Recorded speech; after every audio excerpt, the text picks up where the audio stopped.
What's going on, guys? It's your boy Z85Jew. Welcome back to my channel and welcome back to another video. Right now, as you guys can see behind me, I have my Nismo 370Z with the 2JZ, and we were actually talking to my tuner Danny. His shop is called Unrivaled Tuning, and he's just known for tuning JZs, RBs, anything kind of like JDM and stuff like that of that era. So I'm going to be letting him work his magic on this car, and he's going to be remoting into our laptop and just kind of setting up a base map. Now the thing is, I don't know how today's gonna go. In my head, everything is gonna go smoothly, right? I don't know. Well, let's see, let's hope that. I haven't tested my fuel system, so I don't even know if like the fuel system will have any leaks. I don't know, there's just a lot of stuff that's in the air right now, so I'm praying and hoping that there's nothing major that needs to be done left, because you guys know the setup is complete. And for those who are new to the channel, I swapped a 2JZ GTE VVTi engine into my 2012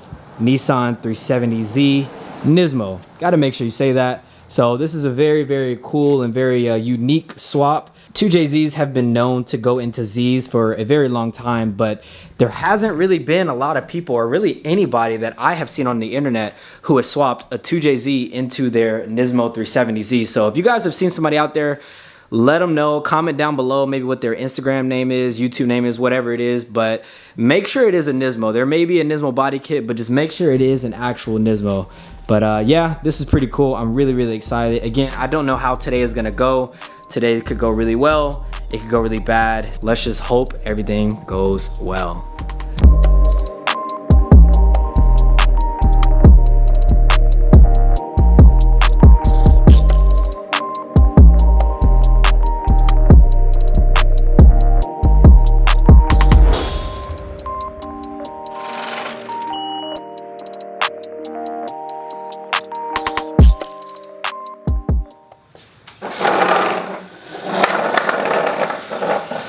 All right, so he wants me to give him a call. So let's do that. Yeah, hold on, Julian. I won't be able to turn your car today. Imagine. I'm nervous. Hello. Hey, what's going on, man? Hey. Hey, man, hold on one second. Let me get the headset on. Okay, for sure. There we go. What's up, dude? How are you? Doing pretty good, man. How are you? I know you're crazy busy, bro. It's alright, dude. It's alright. I'm trying to get caught up with everything, but that's only something I gotta take care of slowly, make sure everything's okay. Yeah. So, so this car is a 350Z, right? With 330Z? 370Z Nismo. Nismo didn't matter, but yeah, 370Z, and then yeah, 2JZ GTE VVTi. Okay. Alright. So, this is EQ Master Black. So let's go ahead and do. Okay, can you get the Ultra Viewer going and tell me the password and ID number? Yeah. All right, so right now, guys, Danny, the tuner, I'm on the phone with him. He's actually remoted into our computer. So I'm assuming he's just setting up the ECU right now, or just trying to make sure everything is good right now.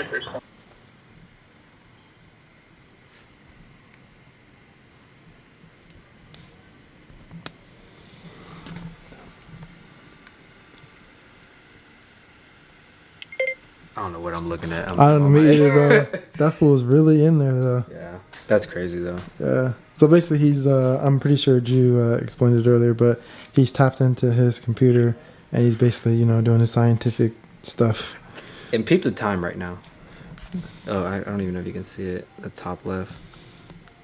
11:30, basically. It's almost 12 a.m., bro. I think the most nerve-wracking thing about your cartoon is whenever you hear the tuner talk, yeah, you're nervous that he's going to say something negative. Yeah, exactly. You know what I mean? That's why every time he says something, I'm like, oh, yeah, you know, like, yeah. and whatnot, yeah. I think that's the most nerve-wracking thing. It is, yeah. Because I mean, you have so much time into it, and, and everything. You know what I mean? Like it's so much went into this. It's like, you know, he's asking about like little stuff. While he's doing that, he had me. So this is my pinout of the ECU. So he like had me write down like what type of sensors I'm using for, like, say, you know, fuel pressure. So it's a GM style flex fuel sensor. Okay. You don't have a fuel pressure sensor? Yes. Yeah, it's a fuel PSI. Yeah, fuel PSI. It's a glow shift 100 PSI. But yeah, he basically had me write down each one. So right now, I guess he's just trying to get them all active and whatnot. Super surreal moment though, because like everything is kind of like coming into real time. And so yeah, you have all the fluid inside the transmission. Yeah. The differential. You didn't remove the differential. I already said that. Yeah. Oil, coolant. Cool, yeah, everything's in there. So unfortunately, the problem that we're running into right now with my ECU connected to the cable, which is right here, and then when I go ahead and plug in the other end to the laptop here with the ignition on, it is still not getting any power, so it says disconnected. Obviously right now I don't have it plugged in, but that is what we're running into. So I guess we probably won't be starting this car today. I need to go ahead and do a little bit more diagnostic and a little more research and stuff like that, so we can hopefully kind of get this thing, you know, started, because I had the tuner on the phone. You guys saw we were ready to go ahead and put this BaseMap on there, but let's see, man. Okay, I was gonna say, look at the sides of it too. Yeah, like you see, like this one side has a yeah, so look into the back of these. So this is right, so then that's getting ground. All right, so I think Robert found the problem. So you want to try to explain to them what you think happened? Yeah, so basically what I think happened is so we have the diagram right here, right? And so it basically tells us which wire does what, right? So for example, pin number 1 does ignition coil. It says it's not used. So we jump down to ignition, 12 volt, and obviously that's what turns it on, right? That's what comes on with the car. And it says obviously that it's used. So we go to the wire here using our handy dandy little tester, and when we test it, it doesn't show as ignition with the ignition on. So what we're basically going to do, just to see if that is the issue, is we're going to jump power, right? So we're going to grab an ignition source from the car, and then we're going to tap into this wire and then plug it in. And when the car is on, that should give the ECU power, and then we're going to plug it into the laptop, and if the laptop, see if it turns on. Yeah, and if the laptop recognizes the ECU, then that was our issue. Yeah. So I'm not gonna lie, it's gonna be a little ghetto race, right? Right now I'm putting a fuse on the line just to kind of protect the power source. Yeah. So, you know, if anything goes wrong, then it'll just pop the fuse instead of blowing the circuit of the ECU or whatever.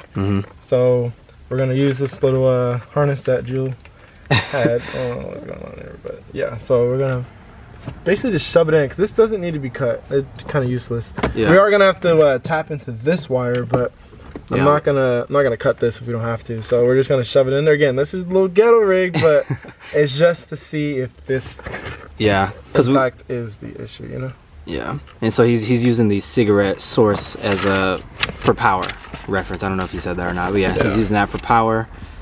And we'll kind of nervous. Hey man, don't say that, bro. No. I'm not nervous as like it's like gonna like mess something up. Yeah. I'm just hoping that this is it. Yeah. It would make sense, you know, given my theory and everything. Yeah, given my theory and like what I know. Yeah. Like my knowledge and stuff. I'm like 95% sure this is the issue. Yeah. But I don't know why. Like my hands are shaking. I'm just nervous.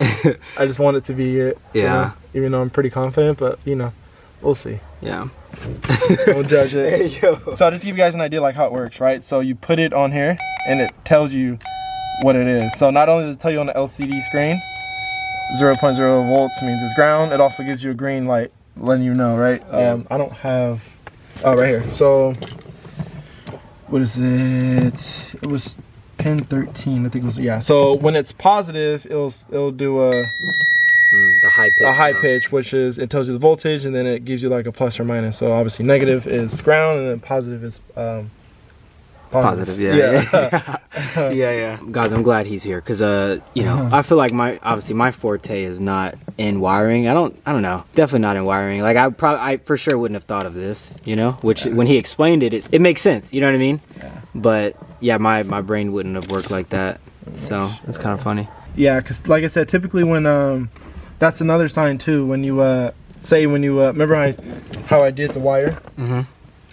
It's gonna give negative now, but remember how I put the probe on the wire and it didn't give you a ground, but it gave you the 0 volts. Yeah. That's another indicator that is like a parasitic. I think the word is parasitic. Parasitic. Yeah, but basically what it is, I could be wrong about the word, but basically what it is it shows that it's a ground, but it needs the opposite current to like kind of, you know, reverse itself. Yeah. Okay. I forgot the correct terminology. All right, you wanna Go ahead and turn it's not plugged in, but I want you to turn the ignition on just to like make sure that it's not gonna pop this fuse before I plug it in. Okay. Because if anything, it'll pop the fuse right now before yeah. Okay. All right, so ignition is on. Ignition's on, and let's see. It has a positive. Okay.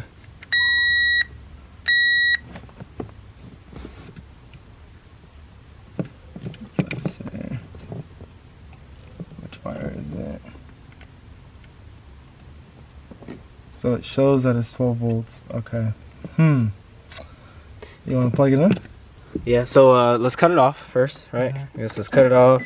We press the little thing on the door so it stops beeping, and yeah, let's give it a shot. Because I mean, like you said, your theory, it didn't pop the fuse. Yeah. And it's showing that it has about 12 volts, right? 11 point something. So yeah, it should work. And also, it's actually already plugged into the laptop over there. So I was looking at it, but it's already plugged in? Yeah, because it's the long cord. Okay. But yeah, I forgot that it wasn't plugged in. So yeah.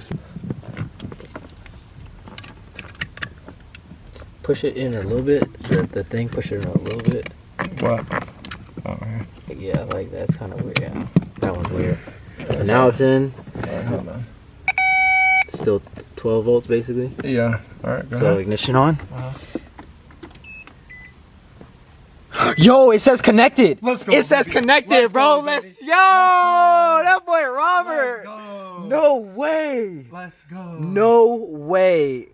Yo, that is crazy. Yo, my heart is beating so fast. Yo, my heart is beating so fast. No, I heard like a beep over there. Too. You heard it?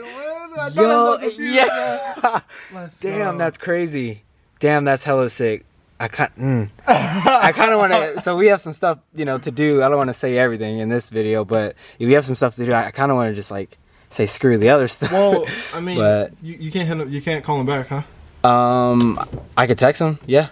See what he see if he has anything going on, you know. I mean, if that's the case, then you can kind of leave this like as is, low key, huh? Just again, guys, it's temporary. Yeah. But okay, actually, let's do that. I'll check in with you guys later. Give me a second. All right, guys. So I'm gonna let you explain what just happened. There's a lot that happened. We didn't get it on camera, unfortunately, but yeah. Go ahead. Basically, we had Denny, you know, in the computer, like wiring up everything. It was so much that happened, but he was trying to toggle. The first thing, he tried to toggle on our fuel pump, and our fuel pump wasn't getting power, technically. It was getting, so I guess basically the fuel pump is not supposed to get power from the ECU. It's supposed to just get grounded from the ECU, and then from that ground it will trigger the relay to click on, right? If that makes sense. I don't know. It doesn't make sense for me that well, but I'm sure you guys are probably like, what? Anyways, that's how it's supposed to be, right? So ours was opposite. When he would trigger the fuel pump, instead of it being grounded how it's supposed to, it was getting positive power, which is wrong. So that was the first thing, which is an easy fix for us because I have Robert. You guys need to get a Robert. But yeah, so we could do that. The second thing, he tried to do our drive-by-wire. So what that is basically, just imagine like your throttle cable, instead of having a cable that goes from your pedal to the intake manifold to pull it, right? It's kind of like Bluetooth in a way. So you have a motor over there for in your intake manifold, and then you have the ECU, and then you also have your pedal. So everything is kind of like Bluetooth talking to each other in a way, just to kind of dumb it down, right? So in our case, since I did do a drive-by-wire setup, we wired in from the intake manifold to the ECU. So that's talking to each other. He can see that, but I didn't mess with the pedal at all, just because my car was drive-by-wire with the VQ. So I just assumed that it was okay. But no, since I don't run the stock ECU anymore, I have to wire from the pedal to the ECU. So that way it's like a complete circuit. I know it probably doesn't make a whole lot of sense, but basically we did half of what we were supposed to do. So he couldn't see my pedal movement at all. So we needed to do that. And then the last thing, while all of that other stuff was going on, Robert noticed some like, just a crazy smell, right? Just a weird like burning sensation smell in a way. So we're like looking around the whole car like, what's going on? You know, the first thing I'm looking at is fuel, because obviously if something lights back there, then like we're screwed. We went to the front of the engine, and Robert was walking around with one of the lights, you know, in his hand, and I saw a little bit of smoke like from a glimpse. So I was like, oh, I think it's right here, right here. And yeah, you guys can kind of see the culprit. This thing is actually really hot, so I'm like barely holding it with the glove. But you guys can see that this thing like expanded, and it has like this pus that came out of, this thing came out of the coil pack. So basically with 2JZs, they come with 3 coil packs, and then off of those 3 coil packs, there's like a jumper cable. So for instance, coil pack 1 would be a regular coil pack, right? And then off of that one, it would go to 3 to like, from that spark, it would use both 1 and 3. And then same thing for 2, it would go from 2 to 4. And then same thing for 3, it go to 3 and 5. You know what I mean? So it kind of works like that. Everyone has a jumper. So what I did, I converted them to just have their own coil pack because I want to make more power. I want everyone to have its own good amount of spark. By me doing that, this harness wasn't really made for that. So I need to call Wiring Specialties and just see how I can convert it to that type of style. That could have been really bad if we left that there. Basically what Danny was saying is like, since it was only supposed to run the 3, it was heating up these other ones. So that's why this one got so hot and it started smoking. Honestly, I thought it was a lot worse. I thought it was on fire. Honestly, the way it smelled and stuff. He's not lying. He actually broke out the, where is it? Right here. He broke this out. He took the pin out. Yeah. He was literally about to spray it. I was like, bro, you going to spray that? I was like, all right, wait, hold on. Just wait 1 second. Because you guys know that stuff's messy. Like really messy. Yeah. So, you know, he took the coil pack off and like that would have just, that would have gotten the engine, right? Yeah, absolutely. Yeah, so because the cover is off for the JZ, like how it is, like your belt is exposed. So like obviously if all that got in there, like, you know, I'd probably have to take everything off to clean it, you know? Yeah, but, legit. Well, just to kind of like show you guys too, like exactly where. So it was placed right, and it's a little dark, but right here is where it was placed at. It was a little dark. So, and like I said, he literally grabbed the fire extinguisher and he was about to spray. I was like, all right, no, just wait 1 second, wait 1 second, let's see. It was a decent amount of smoke. It was, no, 100%, it was. It was a decent amount. It was enough to get your blood pumping for sure. Yeah, I wish we would have had the camera because you guys would have saw 2 black men frantic, like just trying to figure out what was going on, you know? Yeah, that was scary. Yeah. That was really, I think that's the biggest scare I've had since I've gotten into cars. Yeah. I think so. Me too. In a long time, you know? Yeah, and I actually still smell it.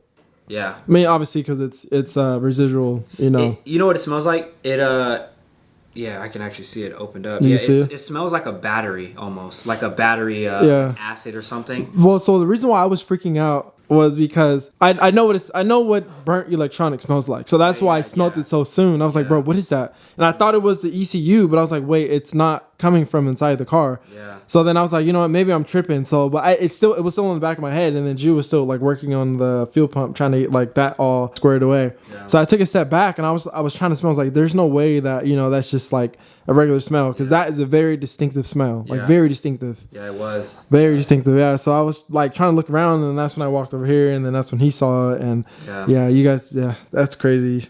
That was really really scary. It was intense, honestly. It was intense. It was intense. Like I said, it was those 3 things. The drive-by-wire wasn't like as crazy, you know, nothing really happened. The fuel pump, we were really trying to rush to get refinished. We could fix it, but we were trying to hurry up so Danny could pulse it. Yeah, pulse it and know so we could know it worked, and then so we could start the car. Yeah. And truthfully, if that was working at first and we started it, it would have turned on, obviously. But it would have ran rough. Yeah, it would have ran rough, and then also like turning it off, this would have still done that. You know what I mean? Yeah. Because even with the ignition on and the car like wasn't running, this was basically just still pumping power to it. You know? And, that's what you're saying. It was so. Either way, like, you know, it would have turned on and all that, but once we turned it off and stuff and got off the phone with him, that would have happened. It would have, Then we would have for sure been like, what's going on? So I'm actually glad that it went this way, just because like now I know what I need to fix. Like I need to fix that. So definitely not the most ideal, but I mean, you know, what do you guys expect? Like I put an engine that didn't come in this car, you know what I mean? In this car, so you know, it is what it is, and I'm not upset about it. I think we did get a lot of stuff done. He actually, I mean, the good news is all of the sensors are functioning how they should. So we heard every click for every, you know, VVTi solenoid, you know, oil temp sensor, oil pressure sensor. You know, everything was like clicking and whatever he was pulsing and stuff like that. So everything was working except for the 3 things. So right now I think we might finish the fuel pump, or we might wait. We have some other stuff to do too, but no, it'll be quick. So I think we'll finish the fuel pump. We'll get that wired in, because Danny made it so that because at first obviously it's a standalone, right? So it's pretty much like You had to start from scratch. Yeah, literally start from scratch. So it wasn't pulsing the fuel pump when you would turn the ignition on. So he fixed it so that when you turn the ignition on, it pulses, or it sorry, not pulls it. It does pulse it, but it primes it like a normal car does. Yeah. So we'll fix that, and then we'll make sure that that's working, and then everything else is gonna have to wait because he has to call what is it, specialty harness? Wiring specialties, yeah. And then the drive-by-wire, we'll probably wait for again another day to come. Yeah, we honestly we could probably do that tomorrow or the next day. Yeah. So we have time for that because it is late. I know we still have to finish this, as you guys. So, but honestly, bro, this could have been way worse. I know you said you weren't bummed out, but I totally agree. It's one of those things where it's like, okay, it could have turned out worse. Yeah. It didn't. I know it needs to be done, and let's just tackle it. You know what I mean? Because I'm telling you guys, that smoking incident, it was. I'm more calm than Jew. I'll be honest with you. I'm more calm, but I was freaking out. Yeah. Because I was like, bro, like. Yeah. This could be in. This could be it. Yeah. You could. Yeah. Like I said, the camera was rolling. You for sure could have saw him in both our eyes and just how we were running around. We were for sure stressed out because we. Just imagine you don't know what's going on. You're trying to figure it out. And you're seeing smoke. Yeah. And you don't know where it's coming from. Exactly. And obviously everything is new to you. So everything. You don't even know what to look for first. Exactly. And all the fluids are in here. You got oil in here, coolant in here. There's fuel in the back. You know what I mean? So all while you're in that situation. All that's in your head. And it's like, bro, all it needs is to catch one line, one stream of something, and that's it. Yeah. So like I said, I mean, fortunately, since these are LQ9 coil packs, I do have an extra pair of 2, and surprisingly enough, this was the only one to do this. So, I mean, I'm not really worried about it, but I just need to call them and see how I can convert it to. Have to run 6 instead of 3. But yeah, I think on that note, guys, I think that this video is over. We have a lot of work to do tonight and stuff, but yeah, I hope you guys enjoy it. And again, I know it's not the video you guys probably wanted, but it is what it is, and this is a true project car. You know what I mean? And it's just you got to pay to play. With all that being said, I hope you guys enjoy it. Like, comment, subscribe. Stay tuned to the next one. See you guys soon. I'm out.